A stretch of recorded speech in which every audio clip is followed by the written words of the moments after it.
بسم الله الرحمن الرحيم. الحمد لله رب العالمين والعاقبة للمتقين والصلاة والسلام على أشرف الأنبياء والمرسلين ومن تبعهم بإحسان وإيمان إلى يوم الدين وبعد. سورة البقرة آية نمبر 78. أعوذ بالله من الشيطان الرجيم. ومنهم أميون لا يعلمون الكتاب إلا أماني وإن هم إلا يظنون. اس سے پہلے یہودیوں کی منافقت کے متعلق اللہ تعالیٰ نے بات کی اور یہ بتایا کہ کس طرح وہ لوگ مسلمانوں کے سامنے آ کر اسلام کا اقرار کرتے اور جب خود آپس میں الگ ہوتے تو آپس میں ایک دوسرے کو یہ کہا کرتے تھے کہ تم تورات میں لکھی ہوئی پیشین گوئیاں مسلمانوں کو کیوں سناتے ہو؟ وہ کل اللہ کے پاس تمہارے ساتھ اس چیز کو حجت بنا کے پیش کریں گے اور تمہارے ساتھ جھگڑا کریں گے. تو ان کے نفاق اور اللہ کے متعلق جو دلوں کے راز بھی خوب جانتے ہیں، اللہ کے متعلق یہ سوچ رکھنا کہ یہ لوگ اللہ کے سامنے اگر کوئی دلیل پیش کریں گے، حجت پیش کریں گے تو ہم پھنس جائیں گے، اور اگر انہوں نے دلیل حجت کو اللہ کے سامنے نہ رکھی تو ہمارے بچنے کے چانسز ہیں. تو اللہ تعالیٰ نے یہودیوں کے ایک اور گروہ کے متعلق کہا، بنی اسرائیل کے ایک اور گروہ کے بارے میں بتایا. وہ کون سا ہے؟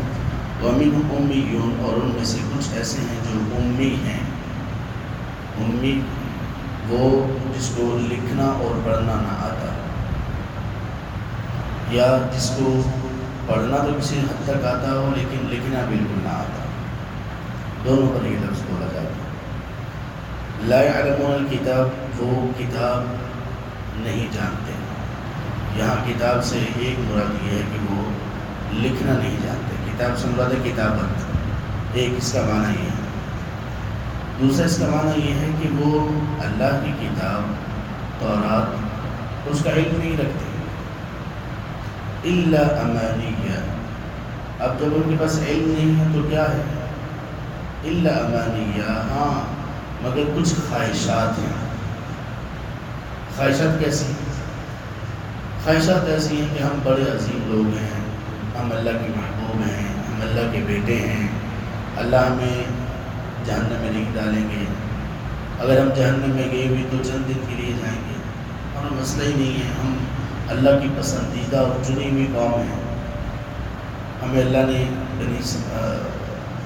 فرعون سے نجات دی، ہمیں اللہ نے صحرا میں ہمارے لیے بادلوں کا سایہ کیا، پتھروں سے ہمارے لیے چشمے نکلے، من اور سلوہ ہم پر نازل کیا گیا، تو ہم تو اللہ کی بڑی محبوب قوم ہیں، تو ہمارا کوئی مسئلہ نہیں، آخرت میں بھی کوئی مسئلہ نہیں ہوتا.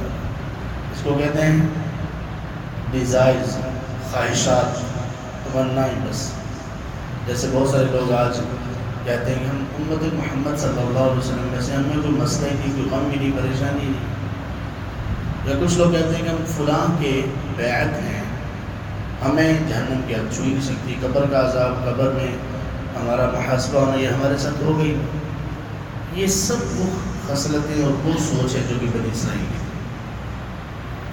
سورہ مائدہ میں ہم پڑھیں گے ان لوگوں نے یہ کہا نحن ابناء اللہ واحباؤہ، ہم اللہ کے محبوب ہیں اور اللہ کے بیٹے ہیں.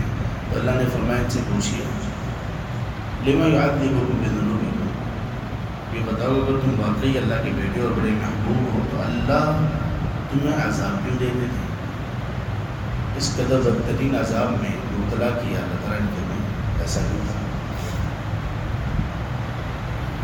ایک اس کا معنی یہ ہے امانی کا کہ وہ خواہشات لیے ہوئے ہیں، علم ان کے پاس ہے نہیں، بس خواہشات پہ چل رہے ہیں. دوسرا اس کا معنی یہ ہے کہ وہ لوگ لا یعلمون الکتاب، لکھنا نہیں جانتے، الا امانیہ، ہاں بس تلاوت کرنا یا پڑھنا جانتے ہیں، یعنی کتاب کو، تورات کو تورات کا علم ان کے پاس نہیں ہے، لیکن اب ایسے نہیں جانتے.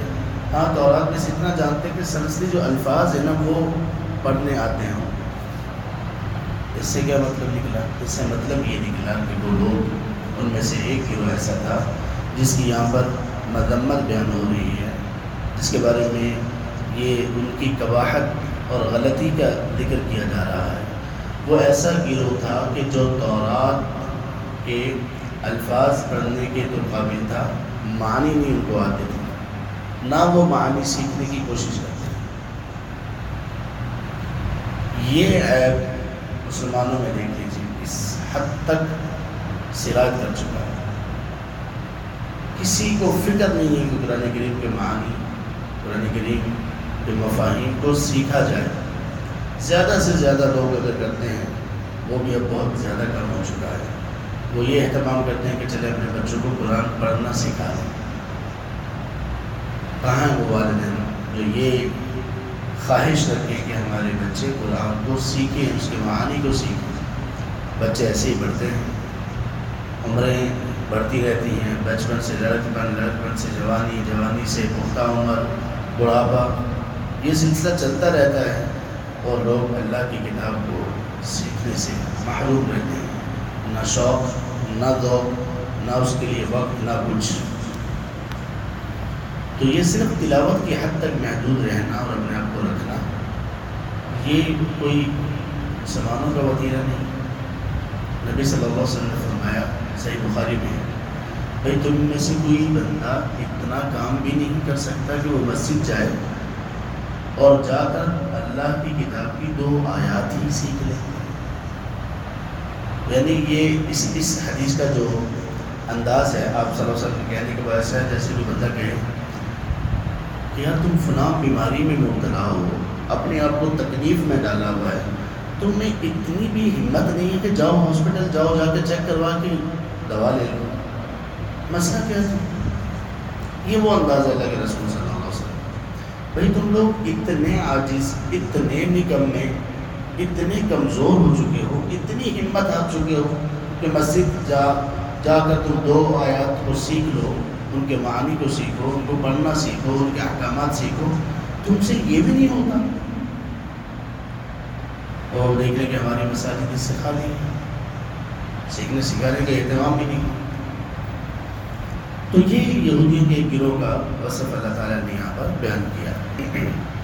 کہا کہ وہ لوگ صرف اور صرف خواہشات کے پیچھے چلتے ہیں یا صرف الفاظ جانتے ہیں. وَإِنْهُمْ إِلَّا يَظُنُّونَ، اور وہ لوگ صرف گمان کرتے ہیں ایسا ہوگا، ہم بخشے جائیں گے، ہمیں کچھ نہیں ہوگا، خیال ہے جہاں باقی لوگ جائیں گے ہم بھی چلے جائیں گے. یہ اس طرح کی گمان تب ہوتا ہے جب بندے کے پاس علم نہ ہو. علم آ جائے تو گمان، ظن ختم ہو جاتا ہے. علم اور ظن کہتے ہیں اس کیفیت کو جس میں شک اور یقین دونوں موجود ہوں، یعنی یقین پورا نہ ہو اور کسی 2 چیزوں میں سے کسی ایک چیز کی طرف ذہن زیادہ مائل ہو، اس کو کہتے ہیں ظن. اس کو کہتے ہیں ظن. تو یقین جب آئے تو پھر ظن ختم ہو جاتا ہے. اور یقین کیسے آتا ہے؟ علم کے ذریعے سے. فَوَيْلٌ لِّلَّذِينَ يَكْتُبُونَ الْكِتَابَ بِأَيْدِيهِمْ، سو ہلاکت ہے ان لوگوں کے لیے جو کتاب کو اپنے ہاتھوں سے لکھتے ہیں. یہ یہودیوں کے ایک اور گروہ کا ذکر ہے جو کہ پڑھا لکھا تھا، ان کے علماء میں سے تھا. اب ان کی حرکت دوسرے جاہل لوگوں سے بڑھ کر گناؤنی تھی. وہ کیا کرتے تھے؟ کتاب کو اپنے ہاتھوں سے لکھتے تھے. ہاتھوں سے لکھنے کا کیا مطلب؟ اس کے احکامات کو بدل کر اپنی طرف سے لکھ دیتے تھے کہ اللہ کا یہ فرمان. ثم یقولون ھذا من عند اللہ، اپنے ہاتھوں سے لکھتے پھر کہتے کہ یہ اللہ کی طرف سے ہے. اور یہ کیوں کرتے تھے؟ لیشتروا به ثمنا قلیلا، تاکہ وہ اس کے ذریعے سے معمولی سی قیمت کما سکے، معمولی سی قیمت حاصل کر سکے. دنیا کا مال معمولی ہے تو وہ تاکہ حاصل کر سکے. یہ ان کا جرم تھا. تو آج بھی اگر کوئی شخص قرآن کریم کے احکامات کو بدل کر اس طرح سے پیسوں کی خاطر بدلتا ہے تو یہ اس آیت کے تحت شامل ہے. کچھ لوگوں نے نادانی کی وجہ سے یہ کہا کہ جو بندہ قرآن کریم کو پڑھا کر اجرت وصول کرتا ہے، یا کوئی وہ کسی جگہ قرآن پڑھاتا ہے اور اس کو تنخواہ دی جاتی ہے جیسے ہمارے ائمہ مساجد وغیرہ، تو وہ اس آیت کے تحت جائز نہیں ہے۔ تو یہ خطا پر مبنی فہم ہے، ایسی کوئی بات نہیں ہے، بلکہ اللہ کے رسول صلی اللہ علیہ وسلم نے ایک حدیث میں تو یہ کہا کہ اگر تم زندگی میں کچھ کرنا چاہتے ہو تو اس میں تمہارا بہترین معاش اور بہترین چیز جس پر تم اجرت لو وہ اللہ تعالیٰ کی کتاب ہے۔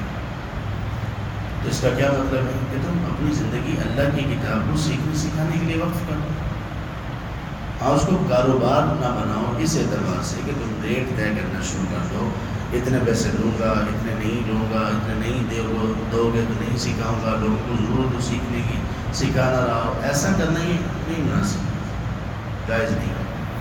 اسی طرح کوئی عالم احکامات کو بدل دے، فتویٰ کسی کے پسند کے مطابق دے، صرف اور صرف اس کی دولت کی وجہ سے، کوئی اس آیت میں شامل ہے، باقی اور کوئی نہیں ہے اس میں۔ فَوَيْلٌ لَّهُم مِّمَّا كَتَبَتْ أَيْدِيهِمْ، سو ہلاکت ہے ان لوگوں کے لیے جن کے ہاتھوں نے یہ لکھا، یعنی کتاب کو، احکامات کو۔ وَوَيْلٌ لَّهُم مِّمَّا يَكْسِبُونَ، اور ہلاکت ہے ان کے لیے اس چیز سے جو وہ کماتے ہیں، یعنی ان کی جو کمائی ہے، جو ان کے اعمال ہیں، وہ ان کو ہلاک کر دیں۔ اللہ تبارک و تعالیٰ نے ہر قسم کی ہلاکت سے محفوظ رکھیں، اور اللہ تبارک و تعالیٰ ہمارے ایمان کی، ہماری دنیا اور ہماری آخرت کی حفاظت فرمائے، اور ہمیں علم حاصل کرنے کی توفیق دیں، قرآن سیکھنے کی، اس کی تلاوت سیکھنے کی، اس کے معانی سیکھنے کی اللہ ہمیں توفیق نصیب فرمائے۔ آمین یا رب العالمین۔ سبحانک اللہم و بحمدک۔